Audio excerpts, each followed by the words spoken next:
don't think I'm being politically correct or woke when I say that a lot of the Stoics were very privileged. Marcus Aurelius is emperor, he's born to this great family. Seneca is the second richest man in Rome. And look, most of them were basically rich old dudes. But Epictetus is different. Epictetus is born a slave. In fact, that's what his name means. So I think Epictetus has the most to teach us because he's not talking about these things in the abstract. He's not talking about them from some beautiful castle, although he does go to work every day in the emperor's palace, but he does it as a lowly slave. So he sees Rome from this different perspective. There's so much that Epictetus can teach us, and that's what I want to talk about in today's episode. So here are some wonderful ideas and insights from the one and only Epictetus. It's not things that upset us, Epictetus reminds us. It's our opinion about things. The event is objective. It just is. The other person just is. What they're doing just is. The market doesn't care about you. Traffic doesn't care about you. None of these things are trying to upset you. None of these things know you exist at all. It's not the thing that upsets us. It's not the thing that's the problem. It's our opinion about that thing. It's the telling ourselves that it's unfair, that it sucks. It's somebody else's fault, that we'll never recover from it, right? That we've been injured by it, the Stoics would say. When we choose not to feel harmed by something, when we choose not to tell ourselves that something has ruined us, then we haven't been harmed. It's not the thing that upsets us.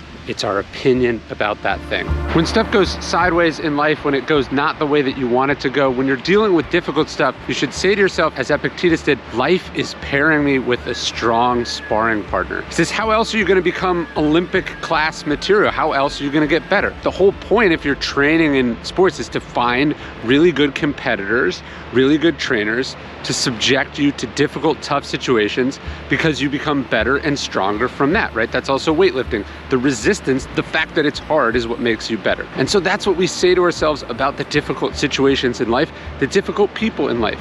Life is pairing me with a strong sparring partner, and that's how I become world class. It comes down to this idea that there's some stuff that's up to us and some stuff that's not. And I know that sounds really, really simple, but Epictetus, one of the great Stoic philosophers, said that was our chief task in life. The main job of a philosopher, he said, was to separate things into two categories. The things we have control over, things that are up to us, things we don't have control over, the things that are not up to us. And the undeniable reality is that most people spend most of their time focused on things that are not in their control. That's what gets them upset. That's what they're striving for. That's what they're fighting about, things that are not in their control. And this is what causes them misery. This is what causes them frustration. This is what causes them fear and anxiety. So that's it. Your chief task in life is to focus on the things that are inside your control. When you're running, it happens all the time. Somebody passes you, or you pass someone, and then they start speeding up. One of the things you realize, or you have to realize, is that the race you're running is not against other people. The race you're running is against yourself. Epictetus said, enter races where winning is up to you. If you're racing against yourself, if you're racing against your own potential, if you're staying on the course that you are on, then you will always win. And it doesn't matter what other people are doing. You focus on what you are doing. It's not impressive that you can read difficult books, that you know all this fancy literature. There was a Stoic student who was bragging to Epictetus that he'd read all the works of Chrysippus. And Epictetus looked at him and he said, you know, if Chrysippus was a better writer, you'd have less to be proud about. Philosophy isn't supposed to be complicated. It's not supposed to be pretentious. It's supposed to be simple and straightforward.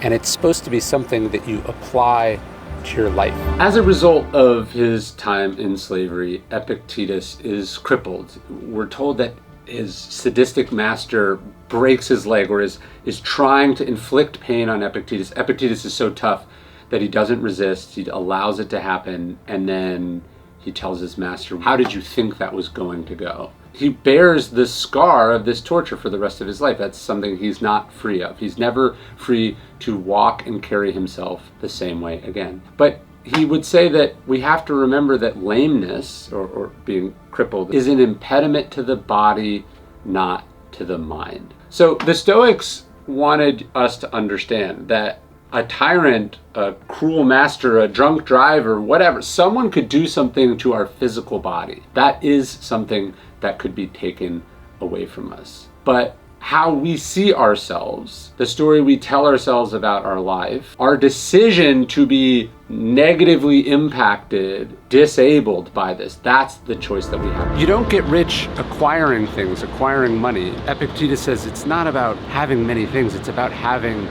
few wants. If you have everything you need, then you are very rich. Would it also be nice to pair that with having a lot of money? Sure. But you could also have very little and feel like enough, feel good. Get to a place where you feel like you have enough, then you are rich. When you pare your wants down, when you don't need anything from anyone or anything outside your control, that to the Stoics is true wealth. You're not being harmed, you're not being screwed over, you're not being challenged, you're being, Epictetus said, paired with a strong sparring partner. Life is helping you, life is making you better, life is teaching you, life is making you stronger. You want to wrestle with this. You pick hard sparring partners. You pick people who you get better for wrestling with. We live in a world of conformity, and as a result, we also live in a world of competition. Everyone's trying to do the same things. Everyone thinks they're fighting for a certain amount of spots. And this creates a sort of a zero-sum competition. It also creates a sense that we're losing out, that we're being deprived of something. But Epictetus talks a lot about running your own race. He says you'll always win if you only enter competitions where winning is up to you. Basically what he's saying is stop trying to have more than someone else or be a little better than someone else at something.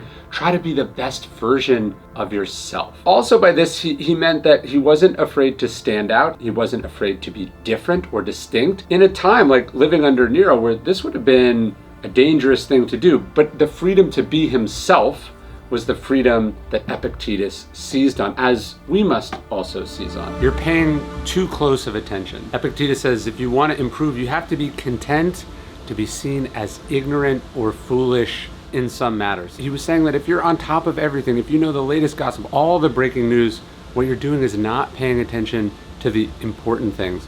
What you're not doing is working on yourself.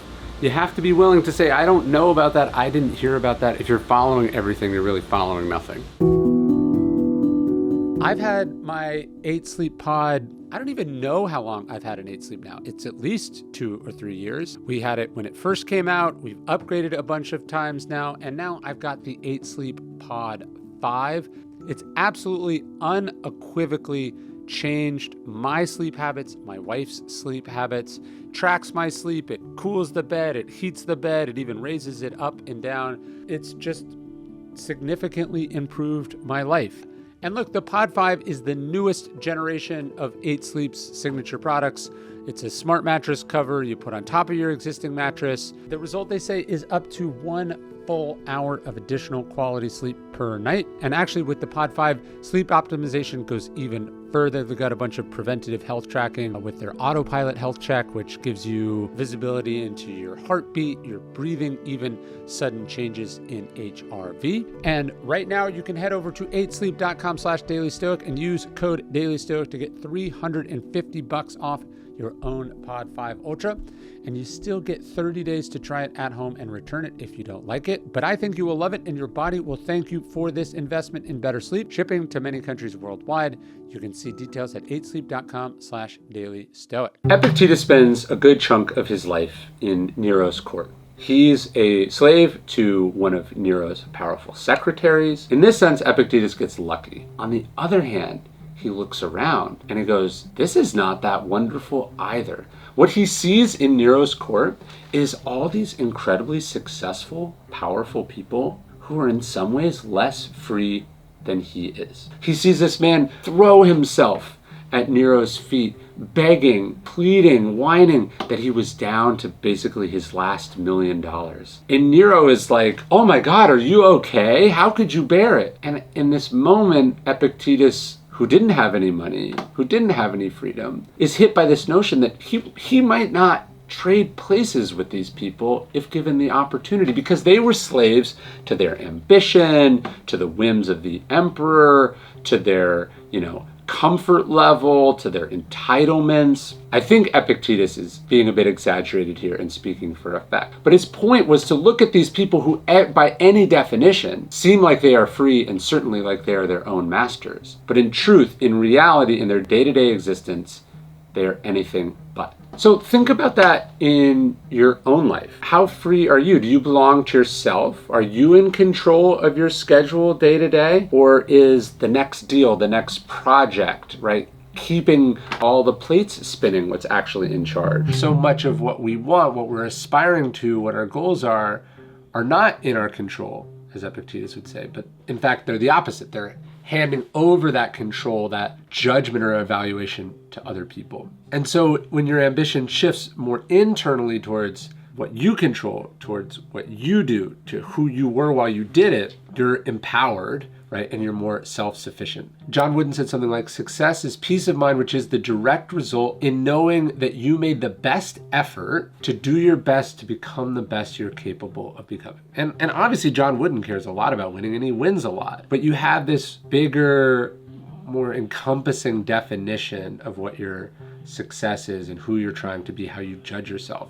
So you can have a team that wins that you're disappointed in. You could have a team that loses that you couldn't be more proud of. I try to get to a place, and I think I am at this place with my books, where some of the books I'm most proud of have sold the fewest copies, and the books that, while proud of, I'm not changed by or puffed up by their success, right? Because I've done better since, right? I'm more focused on other things. I'm prouder of other things in other projects. So you do your work, you focus on what you can focus on, and you leave the rest to God, the gods, luck, the market, right?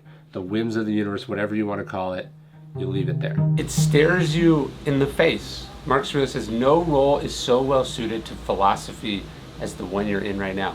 He was the emperor of Rome, yet he was able to be philosophical, to follow virtue. On the other end of the spectrum, Epictetus was a slave. He was tortured. He didn't control his body, his life, his time, and he was a philosopher. No role, nothing excludes you from being a philosopher. You can read these books, you can think these things, you can act on these ideas, you can apply them in your life, you can follow virtue, you can achieve arete, you can acquire wisdom. That's what philosophy is. It's not high-minded, abstract ideas. It's something you apply to your actual life, to your real job, high or low, big or small. Nothing can stop you from that. As Epictetus says, if you live with a lame man, you will start to limp. You become like the things that you put in your body. You become like the things that you consume, that you read about, that you watch, that you surround yourself with. You have to think about your information diet. You have to think about the proximity effect. What are you putting in? What are you surrounding yourself with? Because that will determine who you are. So you have a troublesome brother or an annoying coworker. You have some situation that's driving you nuts. It's costing you something. It's depriving you of options or opportunities that, if you had your choice, would be yours. Okay, that is something that's taking freedom away from you. Epictetus would say, okay, that's one way to look at it. But he says, we have another way to look at it. In fact, he says every situation has two handles. You could try to pick it up by this handle that says, like, here's the freedom I'm losing, here's what this is taken from me, here's why I don't like this, like the negative opinion. He says, or you can try to grab it by this other handle. He says, you could think about that you're related to this brother, that you come from the same mother, that you love them, that you want things to be better. He's saying that we choose which handle we're going to grab on a situation. We choose whether we're going to see this thing as positive or negative. We're going to focus on the obstacle or the opportunity. It's kind of a strange analogy, but Epictetus said that a philosopher is like a great ball player. And he said that Socrates actually is the greatest ball player there ever was. What he was saying is that a ball player doesn't label a throw good or bad. They just have to catch it. If it's a catchable ball, they have to catch it, and then they have to throw it back. He said that's what we have to do in life also. And he said Socrates was great because he dealt with a bad marriage, he dealt with war, he dealt with the fascism of his time, but his life would throw these things at him, he would catch them, right? And throw it back. That he gave as good as he got. And that's what we're trying to do as philosophers. That's what we're training for. That's how we're trying to live. Life throws balls at us and we have to catch them, and then we have to throw them back. Doesn't matter if they're good throws or bad throws. That's what got thrown to us. We catch it and we throw it back. You're not strong unless you can do something with that strength. You're not smart unless you can do something with that intelligence. Epictetus said if someone was bragging about lifting weights and all the workouts they were doing, you wouldn't say, show me your shoulders. you would say, show me what you can lift, show me what you can pick up. So ultimately, the learning we do, the work we do, the training we do, it's got to be about the practical application. It's got to be what you're able to do with it. I've talked to a number of big people in Hollywood over the years. One of the things that like people watching TV or movies don't necessarily understand, when something's like bad or not good, they'll blame like an actor or they'll blame a specific director, and they don't realize like it's this collaborative art. And as a result, no one person is really like in control. So you might think that this A-lister or this big director or this producer has like so much control, but actually every single person is dependent on all these other people. It's a lot like life, which is why the Stoics use the metaphor of being an actor in a play. Epictetus said, look, the director is deciding, the playwright is deciding. The actor, like an athlete, doesn't control what the person opposing them in the scene does, if they're talented or not. They don't control the director's vision. They don't control the words written on the page by the person who created this bit of intellectual property. So if the actor is only going to be happy if the thing is a success, if everyone loves it, if it's well received, well, they don't have freedom, because now all these other people and factors determine whether that thing was a success or not, whether they feel good or not about it. The best actors, Epictetus understood, and this was as true back in ancient Rome and Greece as it is today, the best actors have to focus on their role and acting the hell out of that role, because that's the only part of it that they control. And so there is a certain amount of acceptance, a scaling down of our purview of what we're worried about, but it also allows us to really embrace and do that thing well and succeed whether or not any of the other things go our way, because sometimes they will and sometimes they won't. How do you know if you're doing it right? How do you know if you're getting this Stoicism thing right? Well, Epictetus said it should be demonstrated with a single phrase. He said, you should be able to say, no matter what happens to you in life, big situations, little situations, things you wanted, things you didn't want, totally unexpected things, things that other people are freaking out about. Epictetus says you should be able to look at it and say, this is what I trained for. The whole point of Stoic philosophy, a sign that it's making its way through your system, it's changing you, is that you should be able to look at things, again, that other people don't like, other people don't understand, that you yourself would have been freaked out about before, and say to yourself, this is what I trained for. I'm going to focus on what I control here. I'm going to focus on how I'm going to respond, and I'm going to respond well, and I'm going to respond, as the Stoics would say, with virtue and excellence. Epictetus would ask, how much longer are you going to wait to demand the best for yourself? Marcus Aurelius says, like, you could be good today, but instead you choose tomorrow. We put stuff off. This is the resistance. Stephen Pressfield, the great writer, says it's not that we say, I'm never going to write my symphony. I'm never going to go out for that. I'm never going to put myself out there. We say, I'm going to do it tomorrow. We wait. We put it off. And the Stoics say, you can't do it. You got to do it now. Seneca says, all fools have this one thing in common. They're always beginning to live. They're getting ready to live. They're not doing it now. They put it off. You can't put it off. Procrastination is the enemy. It's the enemy of progress. It's the enemy of the present moment. It's the enemy of doing your best. Don't put stuff off. Don't do it later. Don't say I'm going to work out tomorrow. Don't put it off. Do it now. Acta non verba. It's a Latin expression. It means deeds, not words, or deeds are more important than words. Epictetus actually said this. He said, don't talk about your philosophy, embody it. And so Epictetus's life is really interesting because amidst slavery and oppression and adversity and difficulty, he did a really good job living up to the ideas of Stoicism. Seneca writes beautiful essays and letters and plays filled with Stoic ideas.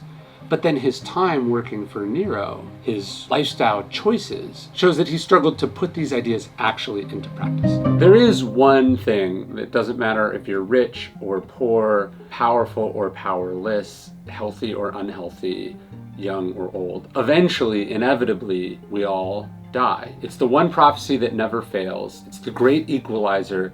It's the one thing that we cannot escape. But we are free to use this to get clarity and urgency and perspective from it. Epictetus says you have to set before your eyes every day death and exile and everything else that looks terrible. He said especially death. And when you do this, you will never again have a mean thought or be too attached to anything, to give you the freedom to enjoy that moment that you are in. He's saying, slow down. Don't rush through this. Don't tell yourself that you have an unlimited amount of these because you don't know that you do. So the freedom comes from embracing the moment, appreciating it, and only the perspective of our mortality can fully give us this clarity.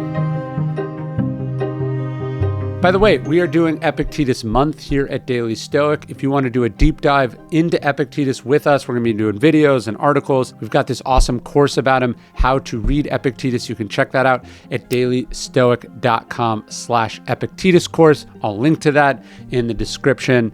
But he's just a remarkable guy, and I'm so glad to tell you about him.